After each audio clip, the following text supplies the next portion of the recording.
Hey bro, WhatsApp, this is Sardar.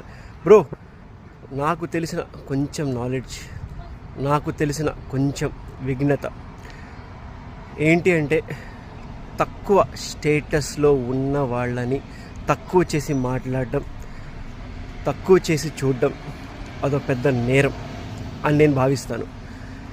మన designation చాలా ఎక్కువే ఉండొచ్చు, కానీ మనకన్నా తక్కువ రోల్లో ఉన్నవాళ్ళు, డెజిగ్నేషన్ తక్కువ ఉన్న వాళ్ళని ఎప్పుడు మనం తక్కువ చేసి మాట్లాడకూడదు. వాళ్ళ పనిని వాళ్ళని చేసుకొనిద్దాం.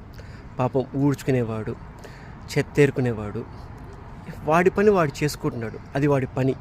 అలా చేసుకోవడం వల్ల వాళ్ళ ఫ్యామిలీ వాడి మీద డిపెండ్ అయి ఉంది. వాళ్ళ ఫ్యామిలీకి వాడొక హీరో. సో చెప్పేది ఏంటంటే, తక్కువ స్టేటస్ ఉంది కదా అని చెప్పేసి ఎవరిని తక్కువ చేయొద్దు. ఈ ప్రపంచంలో తక్కువ ఎక్కువ అని ఏమీ లేదు, అందరూ సమానమే.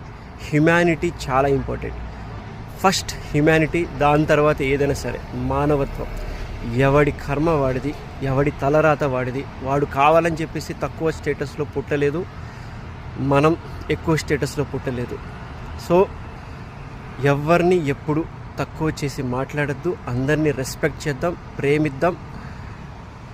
వీలైతే ఏమి కామెంట్ చేయకుండా జస్ట్ సైలెంట్గా, నీకు నచ్చకపోతే, వాడి పనులు వాడి స్టేటస్ నచ్చకపోతే సైలెంట్గా ఉండు. అంతే, మాత్రం కామెంట్ మాత్రం చేయొద్దు.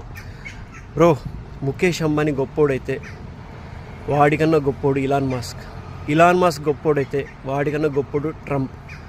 ఈరోజు ట్రంప్ కావచ్చు, రేపు వేరే వాడు కావచ్చు. ట్రంప్ గొప్పోడైతే వాడికన్నా గొప్పోడు దేవుడు, నేచర్.